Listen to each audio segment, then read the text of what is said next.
So guys, we have our sample project on. Now tab on plus, import our rectangle shape. Give the rectangle the size of the background box of the text. Color and fill. Let's change the box color to white.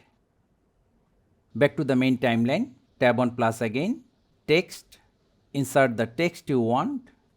Adjust the size, text style and the color. Position the text properly inside the box. Move to the end of the video clip. Give the text and shape layer same length as the video clip. Move to the first frame. Tab and hold on the left button of the text layer. When it becomes green, select the shape layer. Now from the top, tap on the third button and we are done. Also, we can play with the opacity a little bit. See, it's really that simple. So thank you guys for watching. Have a good day.